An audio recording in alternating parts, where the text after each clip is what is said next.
Alright, YouTube, it is the Bad Nerd, and I am back with another Bad Nerd Reviews, and today I'm reviewing Black Mirror, Season 7. Yes, I like to take a break from my superhero content every once in a while, and I thought I love the dark sci-fi anthology show Black Mirror, which is now on Netflix, and the latest season, Season 7, is available, and I thought I'd review it. So this dropped about a week ago now, and I watched all of them. So yeah, so the first episode, Common People, which was written by Charlie Brooker and Baishia Keali. This episode stars Rashari, uh, Rashida Jones, Chris O'Dowd, and Teresa Ellis Ross, Diana Ross's daughter, where O'Dowd and Jones play a couple who are living a simple life, trying for a baby, and then the wife goes into a coma with a brain tumor, and then Diana Ross's daughter's character comes to them with this latest technology where she can have this subscription installed into her head, and then before you know it, everything's fine, but the more upgrades come, the more expensive it becomes, and she starts running ads, and, Chris O'Dowd's character goes to extreme lengths to ensure that she is well and, isn't running ads, but eventually it gets a lot darker as more and more, till eventually he then kills her. No spoiler there. That episode was alright. Episode 2 was Beta Nori, where it was written again by Charlie Brooker.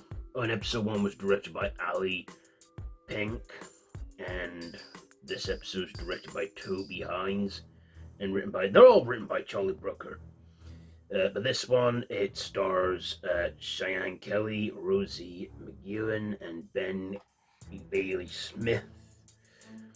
So this one is about a young woman, Maria, who works for a food company, who tries out this new product, and then some young woman she knew at school comes in and starts working there and starts playing and framing her for things she hasn't done and messing with the warped reality around her. And she has a little device which can tap into people's minds, and also she can tap into alternate realities with this pendant. And yeah, some dark things get out, and some brutal violence endured in that episode. That episode was okay. Then we go to Hotel Rivera, which is directed by Hung Lu Wang, starring Isari Aquafina. Yeah, she's in this. Emma Corrin, Harriet Walter, and Enzo Klein.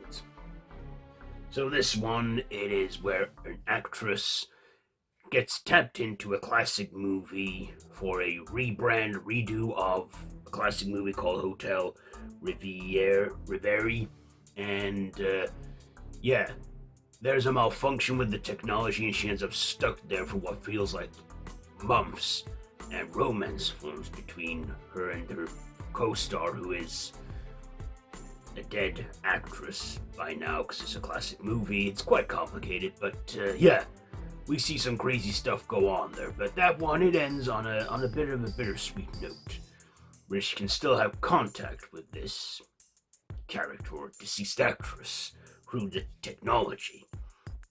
Then, next one, Plaything, which is probably my favorite one of this season, it's directed by David Slade and stars Peter Capaldi, Doctor Who, Lewis Grinnan, James Nelson Joyce, Michelle Austin, and Aston Grubb, and Will Poulter.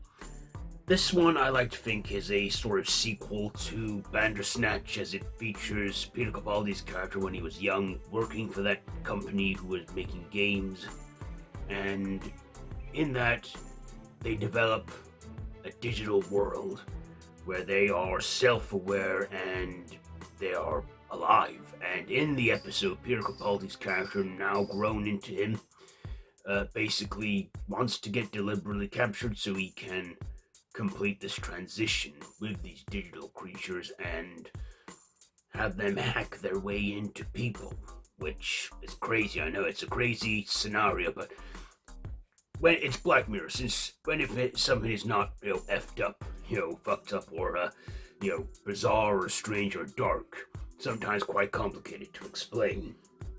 But that episode was good. I enjoyed that one. And then we go to Eulogy, which stars Paul Giamatti and Patsy Ferrin, and directed by Chris Barrett and Luke Taylor, where a man's ex-girlfriend has died, and wanting to perform some eulogy, they use this device sent to him so he can hack into these photos and get good memories of her, but it's not as simple as that, as he doesn't have much clear pictures of her because of the relationship they had, and the young woman that he interacts with is her daughter, but not his. No. But that was a good episode. Ends okay. Nothing too bleak. Then the season finale, the USS Callister into Infinity, which is a sequel to the season 4 premiere.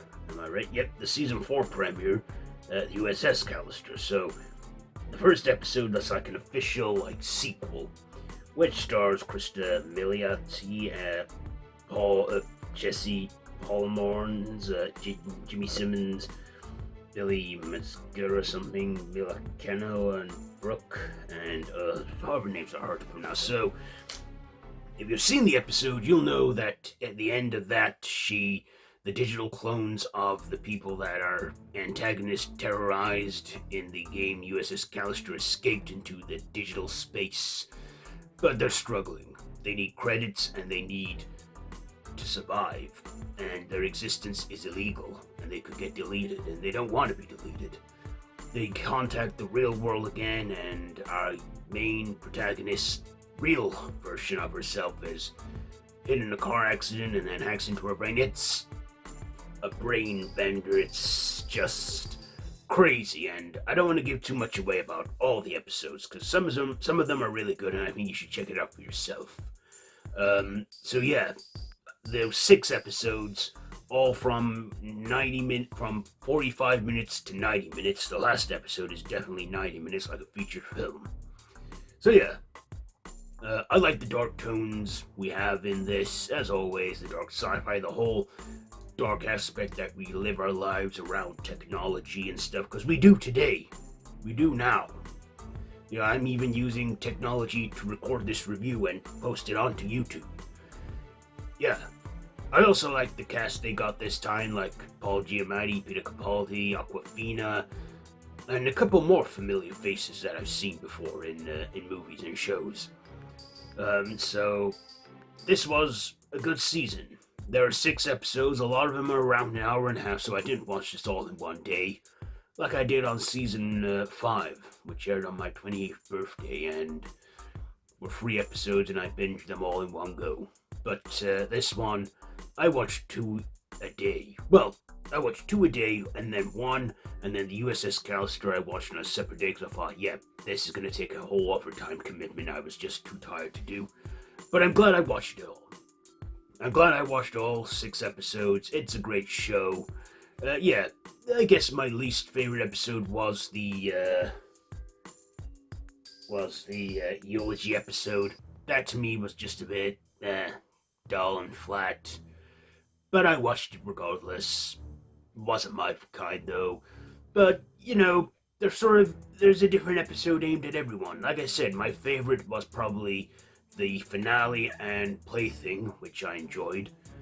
And yeah, this show has some messed up twists and turns and darkness and so many Easter eggs and references to previous classic episodes of the show, which I also like. We do see a lot of, callbacks and, like I say, Easter eggs to previous episodes in previous seasons. So yeah, you'll know what I mean if you've seen it all.